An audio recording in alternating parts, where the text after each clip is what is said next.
The challenge from a customer perspective, is that there wasn't a whole lot of people moving around.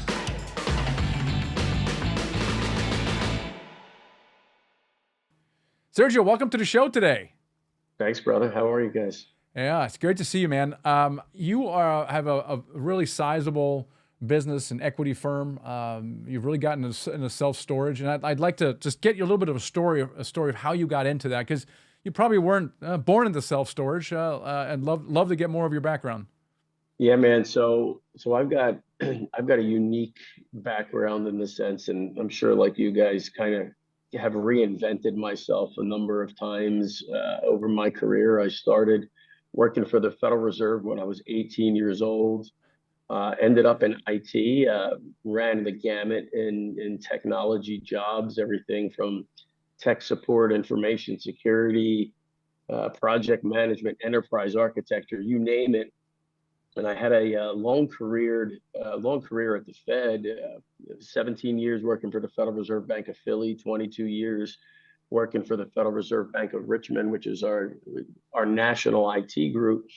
And along the way, I met my now wife in 2012, and we started investing in real estate. It started with a triplex. My wife she's a transplant from Los Angeles. She moved to Philadelphia on an opera contract, if you can believe that. She was a musician, and her parents' father was an attorney. Mom had a Montessori school back in Glendale, and they taught her that you need to invest your income to kind of reduce your tax burden. So we were just dating at the time, and I had a false start in real estate myself, where I bought a duplex. I was going to house hack back in 2004.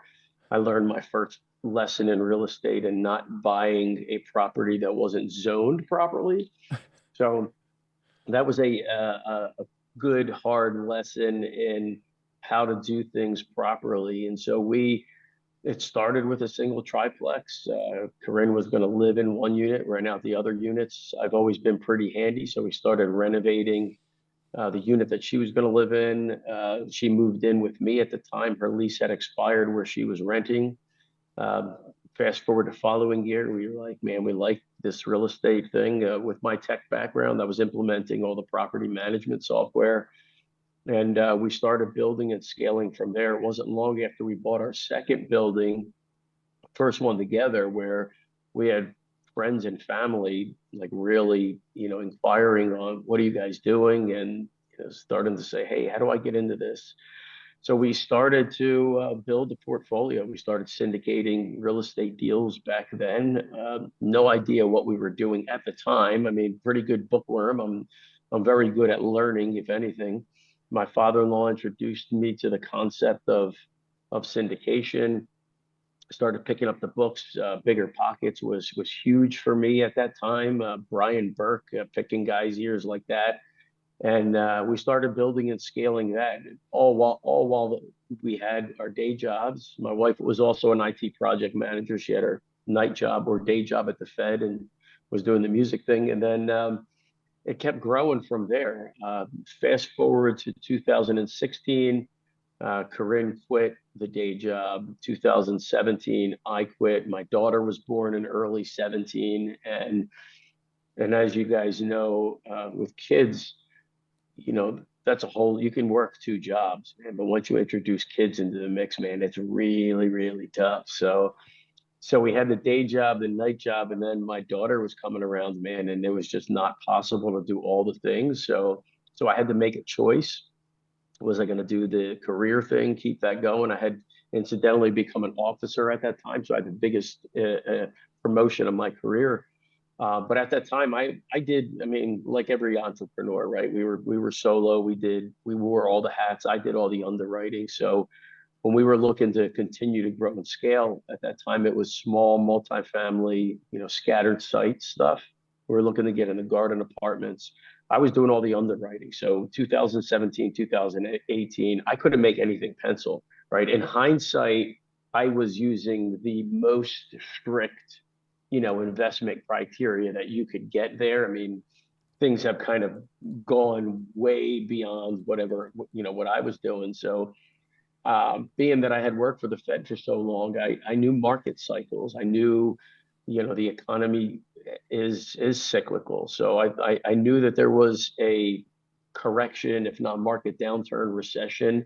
I really felt that one was coming on, just how aggressive the capital was flowing into multifamily. So I said, what other asset classes might we look at? Landed on self-storage. Self-storage was by far the best performing real estate asset class coming out of the Great Recession. We're through the Great Recession. So started pouring into that, learning about it. And, we decided we were going to make a pivot.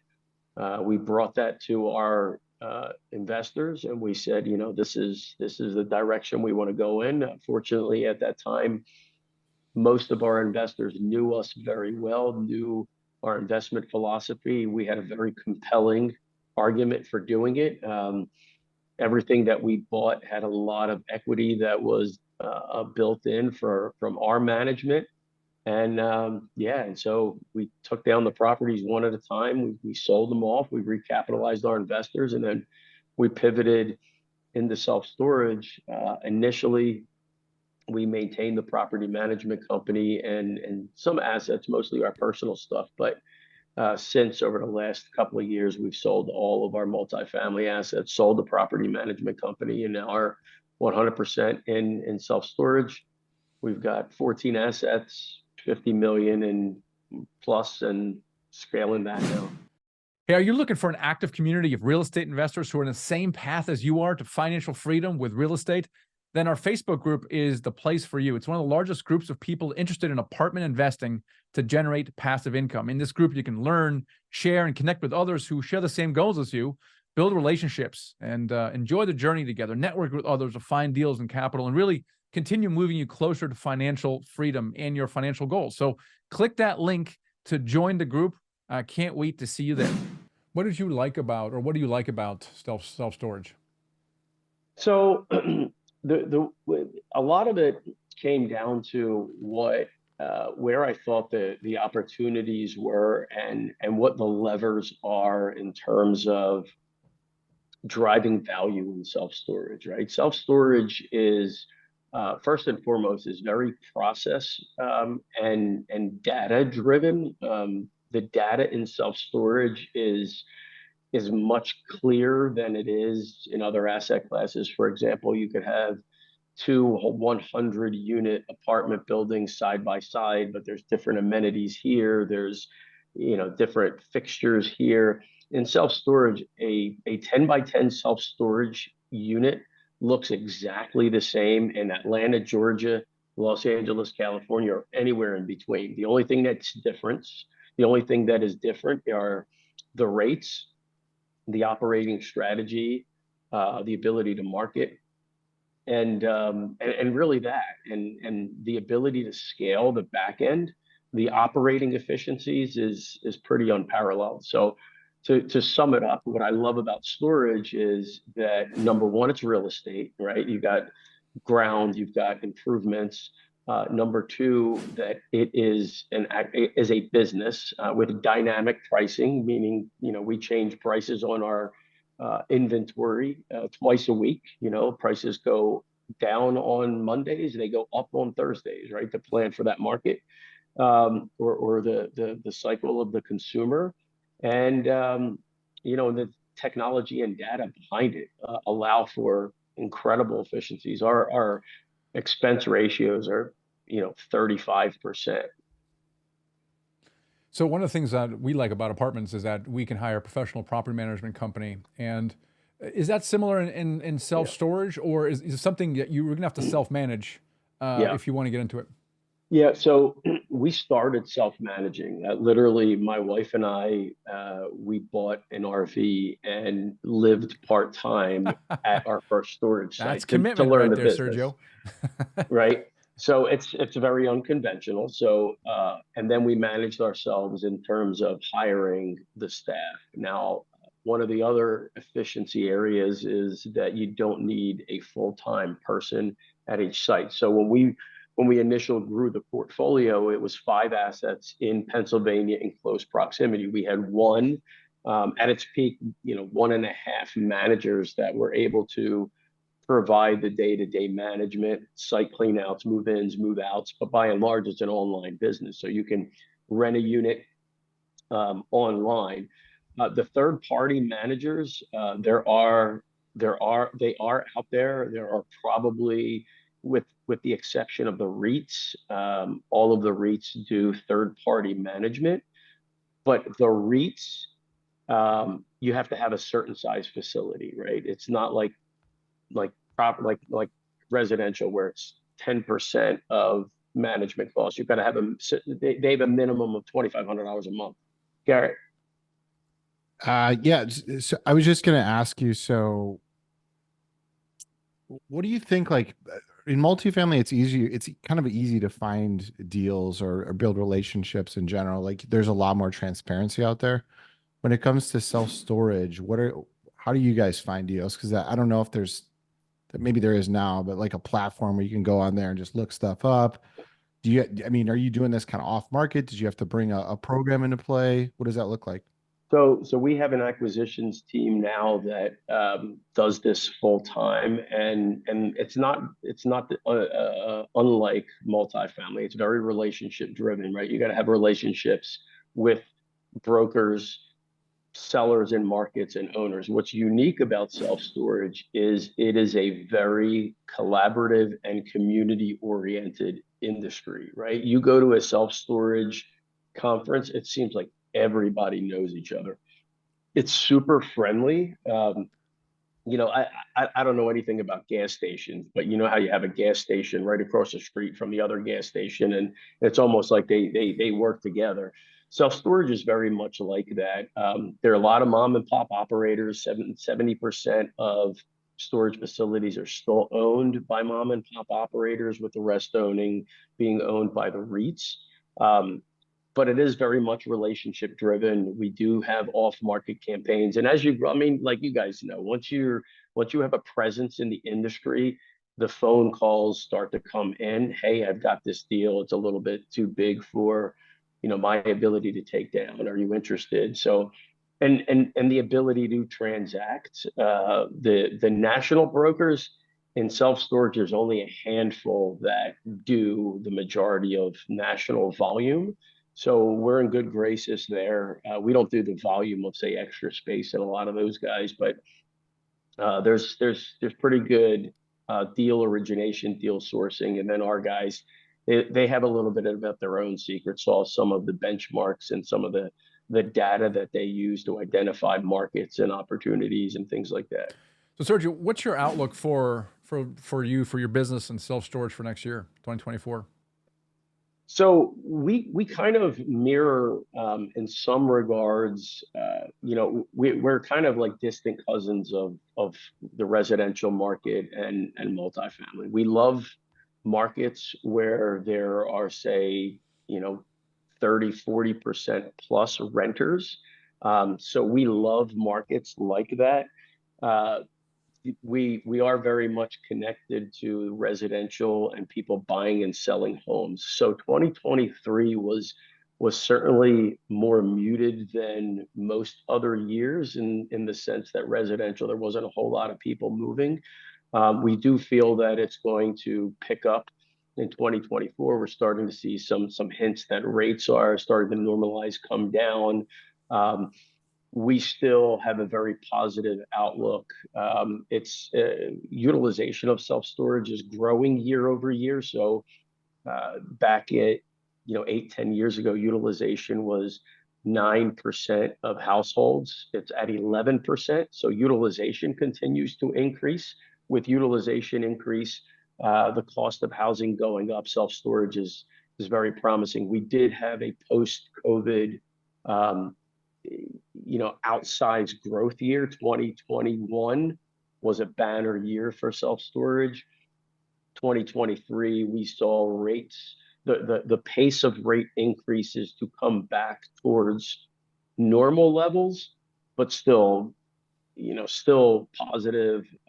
still trending all in the right direction. So we're pretty excited about So 2024. what's your challenge in right now in the business? Or is everything pretty stable as it always was, or like what's your one or two biggest challenges? The challenge from a storage, from a customer perspective, is that there wasn't a whole lot of people moving around. So vacancies, from a unit square foot occupancy perspective, vacancy has ticked up a little bit.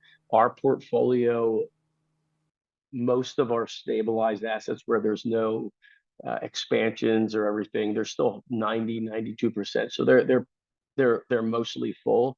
We have seen a downtick in occupancy, 85% over the last few months. But the biggest challenge that we're finding is in financing. We've got deal flow. We've got a lot of deals in the pipeline, construction loans, acquisition loans.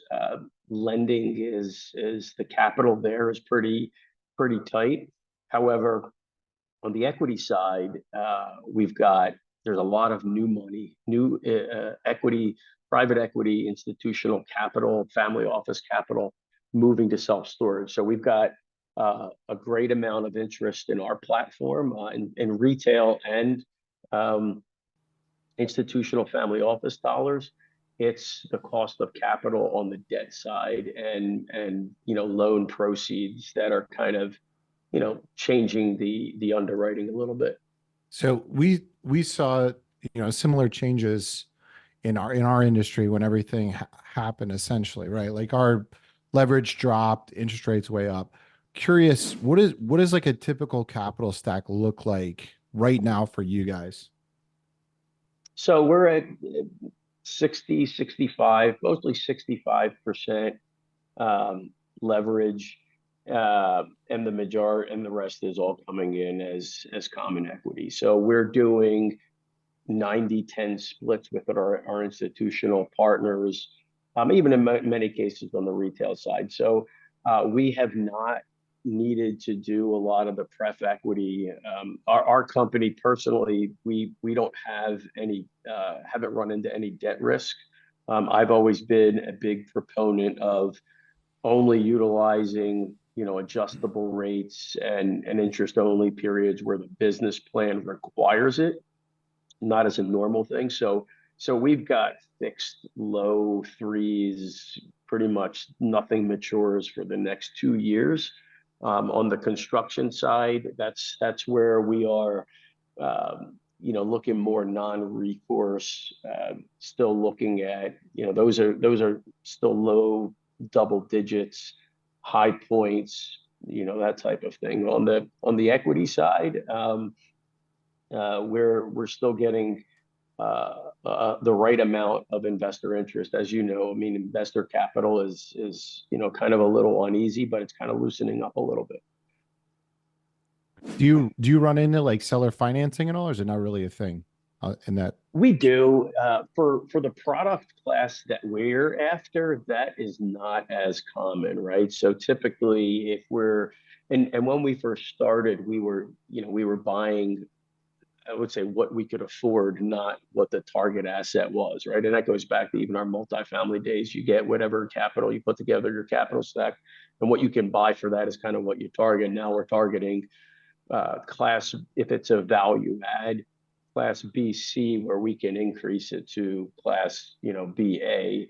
If it's ground up development, it's going to be class A. So we've got, I think, one property in our entire portfolio, which is a warehouse adaptive reuse conversion that we've got a really nice seller finance. But for the size of the properties we're after, you don't see that much. There are a lot of newer, individual self-storage investors that are buying, 15,000 square feet or smaller facilities. Those are typically going to be the small mom and pop operator that can offer that for the size of the product that we're after. It's not really common. So are you serious about taking the next step towards owning an apartment building, raising capital? Then listen up. because I have an incredible opportunity for you. Now, I've been where you are now. When I got started, there was no guidance along this. I had to figure it all out. It took me way too long to figure it out. I didn't have clarity. I flipped houses, didn't know what direction I was going, didn't have a plan, and I didn't have any experience when I did my first deal. Now, since then, we've helped hundreds of students not only do their first deal, but become financially free. And it all started with the same step. It was a 100% free strategy session. It's a phone call. And in this call, you're going to get an easy to follow blueprint you can follow to become financially free. And most importantly on this call, which is why we call it a clarity call, really, you're going to get a lot of clarity on what's important to you in your life, and then maybe how to get there. You're going to get some guidance on tools, strategies, and direction to take on your journey. So this is, if you're ready, if you're serious about starting your journey, this is your moment. So click that link and schedule your 100% free strategy session today and take that first step towards financial freedom today. What's the barrier for entry into self-storage? In other words, can someone easily build something new and kind of compete with you directly? Or is that less of an issue? Yeah, I think the interesting thing when it comes to self-storage is with the exception of major metros, the cost to build this, even a ground up self-storage, Class A facility is, 100, 125, maybe $150 a square foot. Um, the biggest barrier to entry is going to be zoning, entitlements. Zoning for self-storage is one of the more stricter areas, just because from a municipality standpoint, it doesn't have a huge tax benefit, right? We're not, we're employing people during the construction side, but when you're talking about maybe one full-time person as being, passing that through a municipality is not as easy. Now, the flip side of that is we've been able to get properties approved to markets where the locals have said, hey, there's entirely too much multifamily, right? Let's people need place to store. From a dollar perspective, our projects, 10, $15 million for a ground up development, 3 to 5 million will buy you a decent sized facility that can be third party managed. The value add components that we're finding now that we're doing is mostly expansion based. You're not finding a whole lot that says, hey, I can just go in and clean this place up and drive rents. Maybe in some of the smaller size products, some of the tertiary markets, you can do that. But for the criteria that we're buying in, it's really, you wouldn't be competing necessarily with us. You'd be competing with us and REITs, because that's kind of our main competitor. That's the markets that we're going in, where there are REITs, because in some of the products that we're putting out there, the REITs are going to be the managers. I don't know for you, but for me, I learn more, Sergio, when I have failures, like from challenges and setbacks and that kind of stuff, right? So it's interesting to have you talk about your biggest success, because who cares, right? It's so boring and you're bragging. Now, Right. my question to you is like, what's been like what your top two, whatever lessons from maybe some of your biggest failures? You're talking about self-storage or just in Anything, man, general? anything. Yeah. So, my philosophy, I've always been conservative investor, and some of my, and to me, I don't look at anything as a failure as long as I learn from it, right? That's It's right. the price of education, right? I always say you can pay to go to Harvard, or you can, learn on the street. The education is the same. Um, my experience with that first duplex where it wasn't zoned properly, that was more of a beating that I took, and really being super frustrated with trying to go through the process of getting it right. It cost me a lot of money. The endless number of contractors where I tried to save a buck and end up costing me two, because I had hired the wrong guy, fired a guy, and make changes there. Nowadays, it's really in bad personnel decisions, maybe bad third party partners that you bring in. Um, but you guys have a sizable platform yourself. I don't look at them as failures as much anymore. It costs money, sure. We were just on a call earlier today talking about potentially walking away from a deal where we have $50,000 hard. And in some cases, if you walk away at the right time, that's a win, right? So to me now is really just taking those super stressful opportunities and turning them into, positives, and really understanding, how to focus on being and being as resilient as possible. But I've, over the years, bad deals, not selling at the right time, selling. I never believe in selling too late, unless you actually lose money, and I haven't had that experience. But uh, yeah, the day is long, man, and there are lessons every single day. That's right. Now, you and I are members of GoBundance. It's kind of a mastermind for successful entrepreneurs. And one of the things I like about it is that it doesn't just focus on business or money. In fact, it focuses on all parts of your life, relationships, your health, your contribution, that kind of stuff. Uh, Now, I'm curious, what do you get out of it? Like, why do you still part of that organization?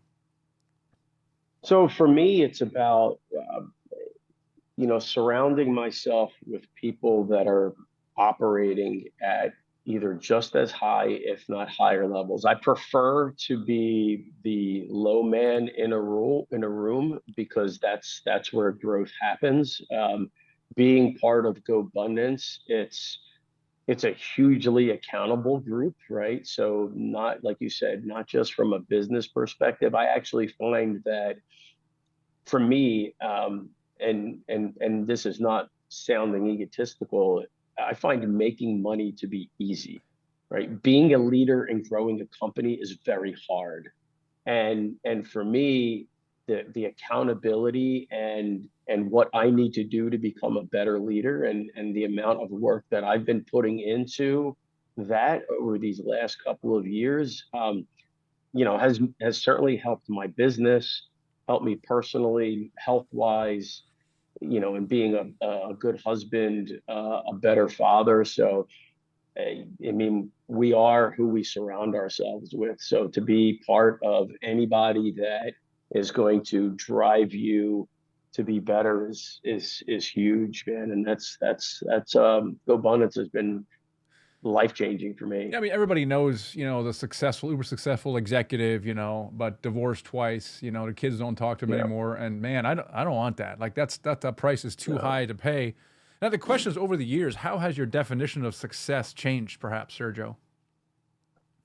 Yeah, my definition of success is, I will say it's constantly evolving, right? So now as our business and our company is on the right growth trajectory, my focus is how do I create a company that is built with trust and inspiration to lead the people there so that my purpose and impact can be realized in other ways. For example, like my wife and I are talking about what is our purpose, and money is a tool, but it's not a purpose in and of itself. So now it's philanthropic, right? Where do we have the ability to share what we've learned? Where do we have the ability to inspire more people to do well? I know that you're huge in that regard yourself. So for me, it's really doubling down on that as a father. How can I be an even more intentional father? How do I make sure that I am there? Like, as soon as this call is over, as soon as we're done recording, I'm going to pick up my little girl, and we're going shopping for her Christmas pajama party tomorrow. And I can do that at 4 p.m. in the afternoon.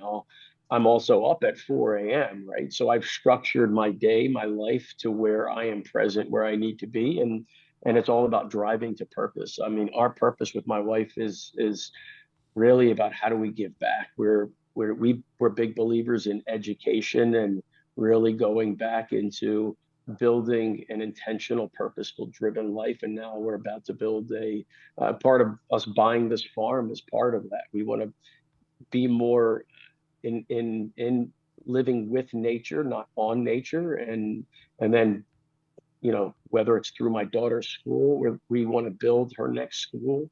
We want to build an educational program around farming and people working with their hands. So it's an adventure, man. It really is. It's evolutionary, like I said. I love it. I think intentional living is really at the heart of living a fulfilled life. So it's awesome that you're doing that. Hey, Sergio, it was really great to connect with you. How can people find out more about you? Yeah, so I'm easy to find, Sergio Altomare on LinkedIn. My email address is sergio@hfireholdings.com, or you can go to hfirecapital.com. I respond. I don't get barraged with many fan emails, so I respond to all the emails. Anything I can do to help anybody, always glad to do it. It's great to have you on the show today, Sergio. Thanks, guys. Appreciate you, Mike. Thank you, Eric.